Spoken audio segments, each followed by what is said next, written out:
पाश, चक्र, शूल, तोमर, गदा, परशु, मुंदर, भिंदीपाल, वज्र, कृपाण, क्षेपणी, गदा युद्ध तथा मल्ल युद्ध के दांव और पैंतरों का वर्णन। अग्निदेव कहते हैं, ब्रह्मन, भ्रांत, उद्भ्रांत, आविद्ध, आलुप्त, विलुप्त, लुप्त या श्रुत, संपात, समुदीर्ण, श्वेनपात, आकुल, उद्भत, अवधूत, सव्य, दक्षिण, अनालाक्षित, विस्फोट, करालेंद्र, महासख, विकराल, निपात, विभीषण, भयानक, समग्र, अर्ध, तृतीयांश, पाद, पादार्ध, वारीज, प्रत्यालीढ़, आलीढ़, वराह और तुलित ये रणभूमि में दिखाए जाने वाले ढाल तलवार के 32 हाथ या चलाने के ढंग हैं। इन्हें जानना चाहिए। पराव्रत, अपाव्रत, ग्रहत, लघु, उधर्व विक्षिप्त, अधक्षिप्त, संधारित, बिंधारित, श्वेनपात, गजपात और ग्राह्य ग्राह्य ये युद्ध में पाश फेंकने के 11 प्रकार हैं। ऋजु, आयत, विशाल, तिर्यक और भ्रामित ये 5 कर्म व्यस्त पाश के लिए महात्माओं ने बताए हैं। छेदन, भेदन, पात, भ्रमण, शमन, विकर्तन तथा कर्तन ये 7 कर्म चक्र के हैं। आस्फोट, श्वेदन, भेद, त्रास, आंदोली तक और आघात ये 6 शूल के कर्म जानो। द्विजोत्तम, दृष्टिघात, भुजाघात, पार्श्वघात, रुजुपात, पक्षपात और इशुपात ये तोमर के कार्य कहे गए हैं। विप्रवर, आहत, वृहत, प्रभुत, कमलासन, ततोर्वगार्थ, नमित, वाम दक्षिण, आवृत, परावृत, पाद्वदूत, अपलौत, हंसमर्द या हंसमार्ग तथा विमर्द ये गदा संबंधी कर्म कहे गए हैं। कराल, अवघात, दंशोपलुप्त, क्षिप्तहस्त, स्थित और शून्य ये फरसे के कर्म समझने चाहिए। विप्रवर, ताड़न, छेदन, चूरण, प्लवन तथा घातन ये मुदगर के कर्म हैं। संभ्रांत, संश्रांत, विश्रांत, गोविसर्ग तथा सुदर्धर ये भिंदीपाल के कर्म हैं। और लगुड़ के भी वे ही कर्म बताए गए हैं। द्विजोत्तम, अनत्य, मध्य, पराव्रत तथा निदेशांत ये वज्र और पट्टिश के कर्म हैं। हरण, छेदन, घात, भेदन, रक्षण, पातन तथा स्फोटन ये कृपाण के कर्म कहे गए हैं। त्रासन, रक्षण, घात, बलोद्भरण तथा आयत ये क्षेपणी गोफन के कार्य कहे गए हैं। ये ही यंत्र के भी कर्म हैं। सत्यांग, अवदंश, वराहोदोत्तक, हस्तावहस्तक, आलीन, एकहस्त, अवहस्तक, द्विहस्त, बाहुपाश, कटेरेचितक, उद्गत, उरोधात, ललाटघात, भुजाविधमन, करोधूत, विमान, पादाहति, विपादिक, गात्र संलेक्षण, शांत, गात्र विपर्यक, उधर्व प्रहार, घात, गोमूत्र, सव्य, दक्षिण, पारक, तारक, दंड, गंड, कबरीबंध, आकुल, त्रियकबंध, अपामार्ग, भीमवेग, सुदर्शन, सिंहाक्रांत, गजाक्रांत और गदर्भाक्रांत ये गदा युद्ध के हाथ जानने चाहिए। अब मल्ल युद्ध के दांव पेंच बताए जाते हैं। आकर्षण, विकर्षण, बाहुमूल्य, ग्रीवा विपर्वर्त, सुदारुण, पृष्ठभृंग, प्रयासन, विपर्यास, पशुमार, अजाविक, पाद प्रहार, आस्फोटक, कटिरेचितक, गात्राश्लेष, स्कंदगत, महिव्याजन, उरोर ललाटाधात, विवष्टकरण, अदुधूत, अवधूत, त्रियंग मार्गगत, गजस्कंद, अवक्षेप, अपरांगमुख, देवमार्ग, अधोमार्ग, अमार्ग गमनाकुल, यष्टिघात, अवक्षेप्त, वसुधारण, जानुबंध, भुजाबंध, सुदारुण, गात्रबंध, वितृष्ट, सोदक, श्रभ्र और भुजावेष्टित। युद्ध में कवच धारण करके अस्त्र शस्त्र से संपन्न हो हाथी आदि वाहनों पर चढ़कर उपस्थित होना चाहिए। हाथी पर उत्तम अंकुश धारण किए 2 महावत या चालक रहने चाहिए। उनमें से एक तो हाथी की गर्दन पर सवार हो और दूसरा उसके कंधे पर। इनके अतिरिक्त सवारों में 2 धनुर्धर होने चाहिए और 2 खड्गधारी। प्रत्येक रथ और हाथी की रक्षा के लिए 3-3 घुड़सवार सैनिक रहें तथा घोड़े की रक्षा के लिए 3-3 धनुर्धर पैदल सैनिक रहने चाहिए। धनुर्धर की रक्षा के लिए चर्म या ढाल लिए रहने वाले योद्धा की नियुक्ति करनी चाहिए, जो प्रत्येक शस्त्र का उसके अपने मंत्रों से पूजन करके त्रैलोक्य मोहन कवच का पाठ करने के अनंतर युद्ध में जाता है। वो शत्रुओं पर विजय पाता और भूतल की रक्षा करता है। पाठांतर के अनुसार शत्रुओं पर विजय पाता और उन्हें निश्चय ही मार गिराता है। व्यवहार शास्त्र तथा विविध व्यवहारों का वर्णन। अग्निदेव कहते हैं, वशिष्ठ, अब मैं व्यवहार का वर्णन करता हूं जो नए और अनय का विवेक प्रदान करने वाला है। उसके 4 चरण, 4 स्थान और 4 साधन बतलाए गए हैं। वो 4 का हितकारी, 4 में व्याप्त और 4 का कर्ता कहा जाता है। वो 8 अंग, 18 पद, 100 शाखा, 3 योनि, 2 अभियोग, 2 द्वार और 2 गतियों से युक्त है। धर्म, व्यवहार, चरित्र और राजशासन ये व्यवहार दर्शन के 4 चरण हैं। इनमें उत्तरोत्तर पाद, पूर्व पूर्व पाद के साधन हैं। इन सब में धर्म का आधार सत्य है, व्यवहार का आधार साक्षी गवाह है, चरित्र पुरुषों के संग्रह पर आधारित है और शासन राजा की आज्ञा पर अवलंबित है। साम, दान, दंड और भेद इन 4 उपायों से साध्य होने के कारण वो 4 साधनों वाला है। चारों आश्रमों की रक्षा करने से वो चतुर्हित है। अभियोक्ता, साक्षी, सभासद और राजा इनमें एक एक चरण से उसकी स्थिति है, इसलिए उसे चतुर्व्यापी माना गया है। वो धर्म, अर्थ, यश और लोकप्रियता इन चारों की वृद्धि करने वाला होने से चतुष्कारी कहा जाता है।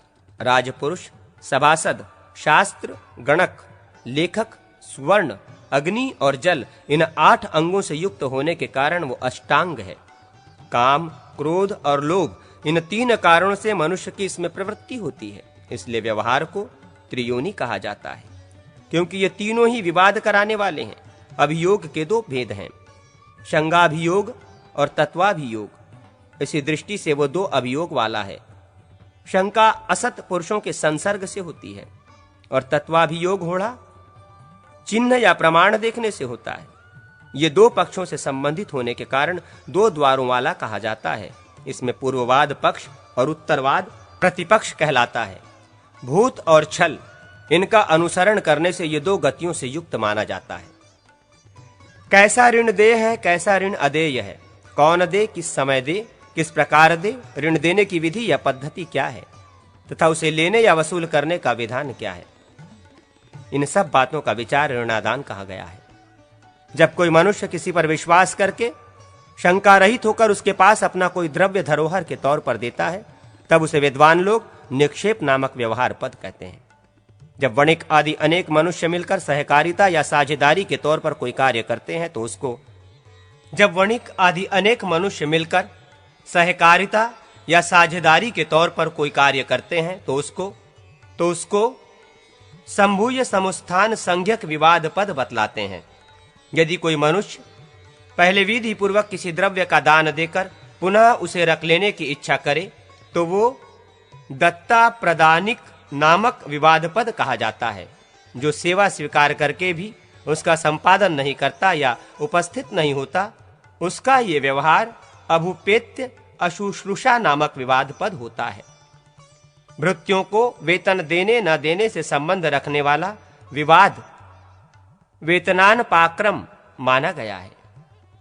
धरोहर में रखे हुए या खोए हुए पराये द्रव्य को पाकर अथवा चुराकर स्वामी के परोक्ष में बेचा जाए तो वो अस्वामी विक्रय नामक विवाद पद है। यदि कोई व्यापारी किसी पण्य द्रव्य का मूल्य लेकर विक्रय कर देने के बाद भी खरीदार को वो द्रव्य नहीं देता है तो उसको विक्री या संप्रादन नामक विवाद पद कहा जाता है।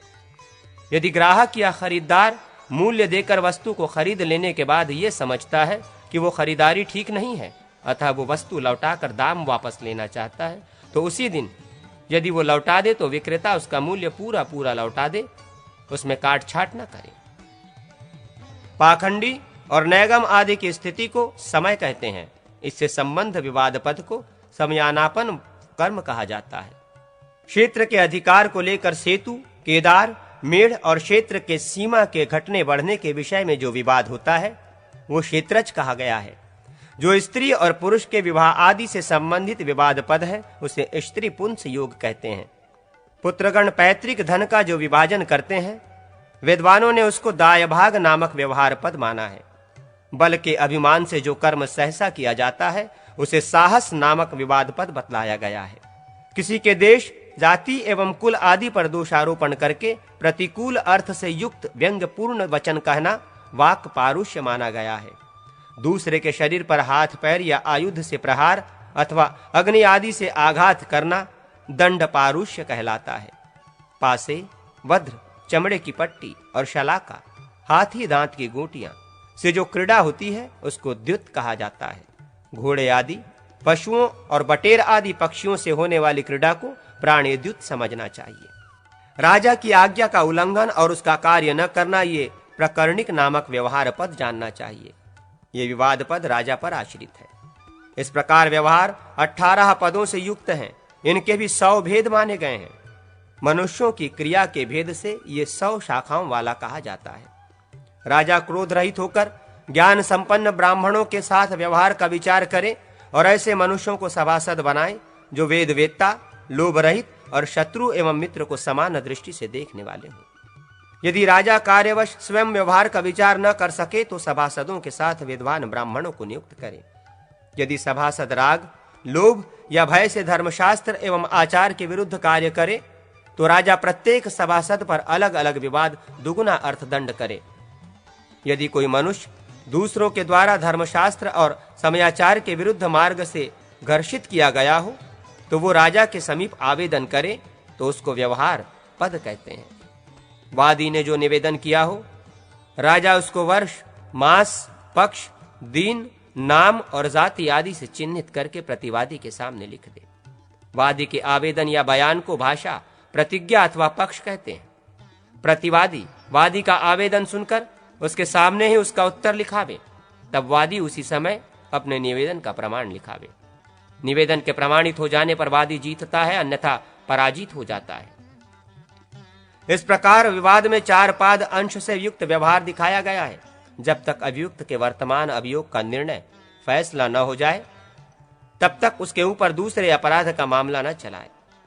आवेदन के समय जो कुछ कहा गया हो अपने उस कथन के विपरीत विरुद्ध कुछ न कहे। हिंसा आदि का अपराध बन जाए तो पूर्व अभियोग का फैसला होने के पहले ही मामला चलाया जा सकता है। सभासदों सहित सभापति या प्राण विभाग को चाहिए कि वो वादी और प्रतिवादी दोनों के सभी विवादों में जो निर्णय का कार्य है उसके संपादन में समर्थ पुरुष को प्रतिभू बनावे। अर्थी के द्वारा लगाए गए अभियोग को यदि प्रत्यर्थी ने अस्वीकार कर दिया और अर्थी ने गवाही आदि देकर अपने दावे को पुनः उससे स्वीकार करा लिया तब प्रत्यर्थी अर्थी को अभियुक्त धन दे और दंड स्वरूप उतना ही धन राजा को भी दे। यदि अर्थी अपने दावे को सिद्ध न कर सका तो स्वयं मिथ्याभियोगी झूठा मुकदमा चलाने वाला हो गया। उस दशा में वही अभियुक्त धनराशि से दूना धन राजा को अर्पित करे। हत्या या डकैती, चोरी, वाक पारुष्य, गाली गलौज, दंड पारुष्य, निर्दयता पूर्वक दी हुई मारपीट,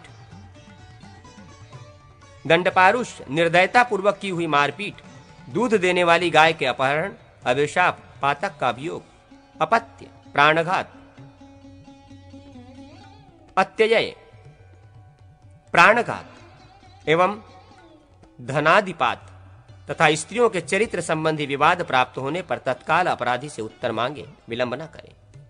अन्य प्रकार के विवादों में उत्तरदान का समय वादी, प्रतिवादी, सभासद तथा प्राण विभाग की इच्छा के अनुसार रखा जा सकता है। दोषों की पहचान इस प्रकार करें।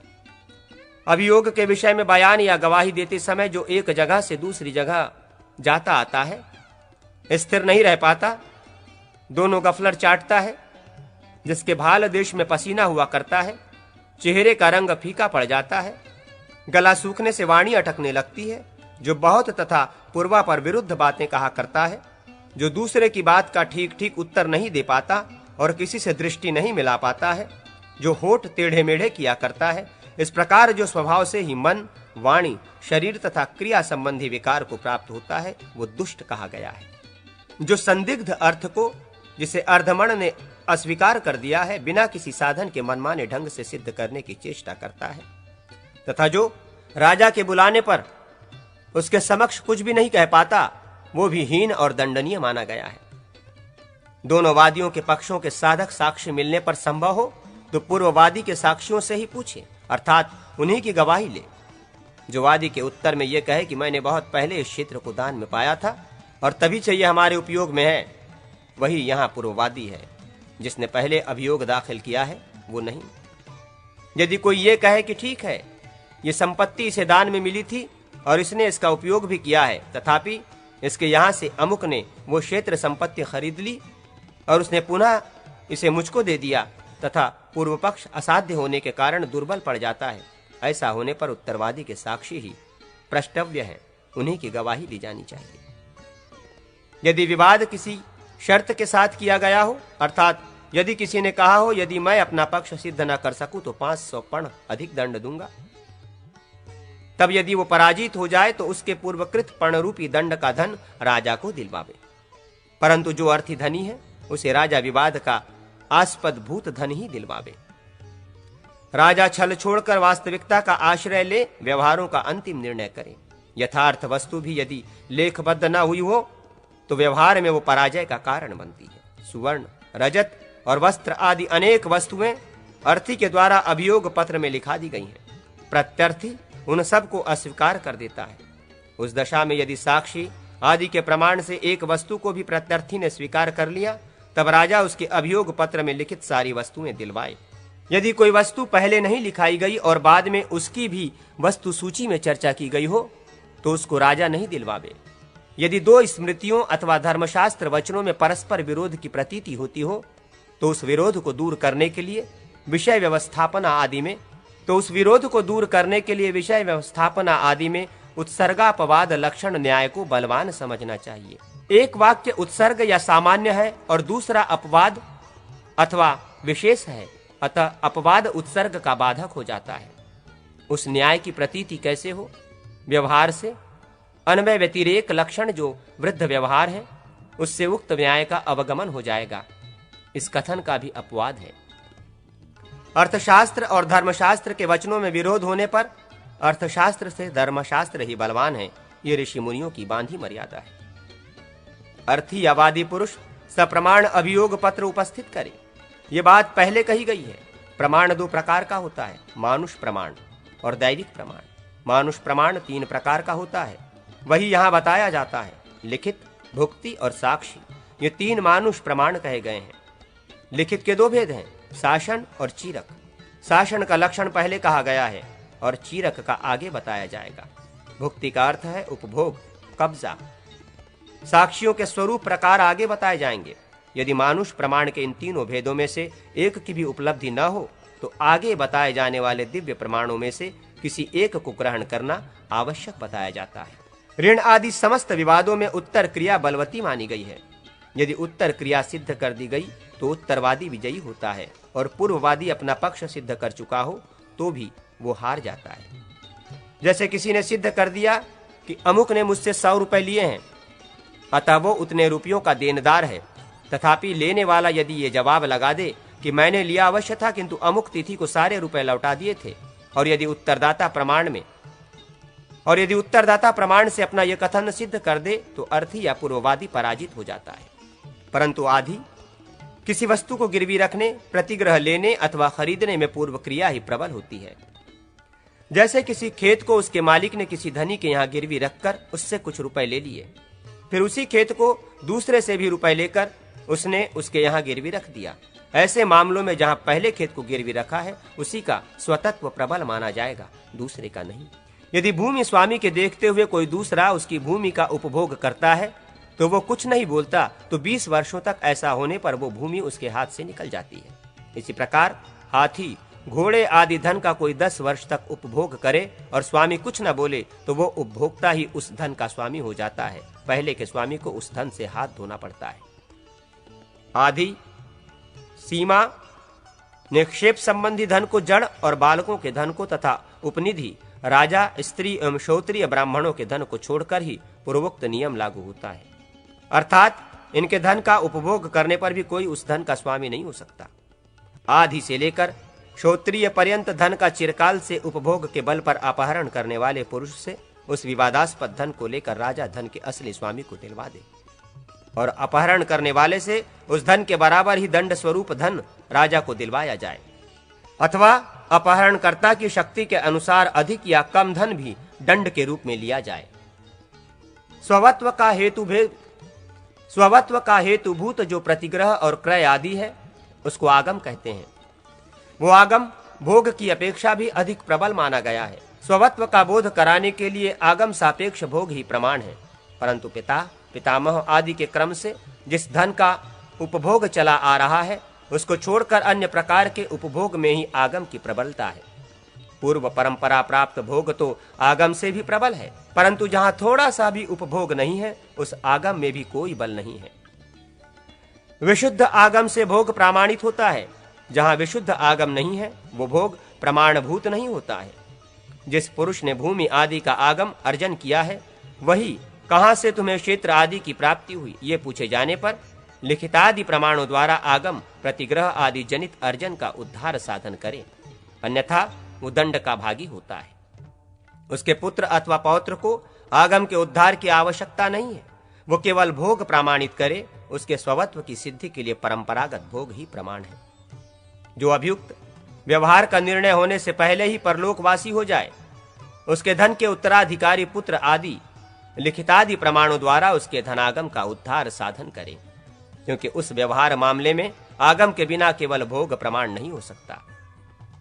जो मामले बलात्कार अथवा भय आदि उपाधि के कारण चलाए गए हों उन्हें लौटा दें। इसी प्रकार जिसे केवल स्त्री ने चलाया हो, जो रात में प्रस्तुत किया गया हो, घर के भीतर घटित घटना से संबंध हो अथवा गांव आदि के बाहर निर्जन स्थान में किया गया हो तथा शत्रु ने अपने द्वेष पात्र पर कोई अभियोग लगाया हो, इस तरह के व्यवहारों को न्यायालय में विचार के लिए न लें, लौटा दें।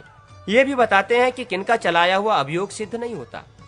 जो मादक द्रव्य पीकर मत्त हो गया हो, वात, पित्त, कफ, सन्निपात अथवा ग्रहावेश के कारण उन्मत्त हो, रोग आदि से पीड़ित हो, इष्ट के वियोग अथवा अनिष्ट की प्राप्ति से दुखमग्न हो, नाबालिग हो और शत्रु आदि से डरा हुआ हो, ऐसे लोगों द्वारा चलाया हुआ व्यवहार असिद्ध माना गया है। जिनका अभियुक्त वस्तु से कोई संबंध न हो, ऐसे लोगों का चलाया हुआ व्यवहार भी सिद्ध नहीं होता, विचारणीय नहीं समझा जाता। यदि किसी का चोरों द्वारा अपहृत सुवर्ण आदि धन शौल्किक, टैक्स लेने वाले तथा स्थानपाल आदि राज्य कर्मचारियों को प्राप्त हो जाए और राजा को समर्पित किया जाए, तो राजा उसके स्वामी धनाधिकारी को वो धन लौटा दे। ये तभी करना चाहिए जब धन का स्वामी खोई हुई वस्तु के रूप में रंग और संख्या आदि चिन्ह बताकर उस पर अपना स्वतत्व सिद्ध कर सके। यदि वो चिन्हों द्वारा उस धन को अपना सिद्ध न कर सके तो मिथ्यावादी होने के कारण उससे उतना ही धन दंड के रूप में वसूल करना चाहिए। राजा को चाहिए कि वह चोरों द्वारा चुराया हुआ द्रव्य उसके अधिकारी राज्य के नागरिक को लौटा दे। यदि वो नहीं लौटाता है तो जिसका वो धन है उसका सारा पाप राजा अपने ऊपर ले लेता है। अब ऋणादान संबंधी व्यवहार पर विचार करते हैं। यदि कोई वस्तु बंधक रखकर ऋण लिया जाए तो ऋण में लिए हुए धन का 1/80 भाग प्रतिमास ब्याज धर्म संगत होता है। अन्यथा बंधक रहित ऋण देने पर ब्राह्मणादि वर्णों के क्रम से प्रतिशत कुछ अधिक ब्याज लेना भी धर्म सम्मत है। अर्थात ब्राह्मण से जितना ले, क्षत्रिय से, वैश्य से और शूद्र से क्रमशः उससे कुछ अधिक प्रतिशत सूद या वृद्धि की रकम ली जा सकती है। ऋण के रूप में प्रयुक्त मादा पशुओं के लिए वृद्धि के रूप में उसकी संतति ही ग्राह्य है। तेल, घी आदि रस द्रव्य किसी के यहाँ चिरकाल तक रह गया और बीच में यदि उसकी वृद्धि सूद वृद्धि की रकम नहीं ली गई तो वो बढ़ते बढ़ते 8 गुना तक हो सकती है। इससे आगे उस पर वृद्धि नहीं लगाई जाती। इसी प्रकार वस्त्र, धान्य तथा सुवर्ण इनकी क्रमशः 4 गुनी, 3 गुनी और 2 गुनी तक वृद्धि हो सकती है, इससे आगे नहीं। व्यापार के लिए दुर्गम वन प्रदेश को लांघकर यात्रा करने वाले लोग ऋणदाता को 10% ब्याज दें और जो समुद्र की यात्रा करने वाले हैं वे 20% वृद्धि प्रदान करें। अन्यथा सभी वर्ण के लोग अबंधक या सबंधक ऋण में अपने लिए धन के स्वामी द्वारा नियत की हुई वृद्धि सभी जातियों के लिए दें। ऋण लेने वाले पुरुष ने पहले जो धन लिया है और जो साक्षी आदि के द्वारा प्रमाणित है, उसको वसूल करने वाला धनी राजा के लिए वाच्य निवारणीय नहीं होता। अर्थात राजा उस न्याय संगत धन को वसूल करने से उस ऋणदाता को न रोके। यदि वो अप्रमाणित या अदत्त धन की वसूली करता है तो वो अवश्य राजा के द्वारा निवारणीय है। जो पूर्वोक्त रूप से न्याय संगत धन की वसूली करने पर भी ऋणदाता के विरुद्ध शिकायत लेकर राजा के पास जाए, वो राजा के द्वारा दंड पाने के योग्य है। राजा उससे वो धन अवश्य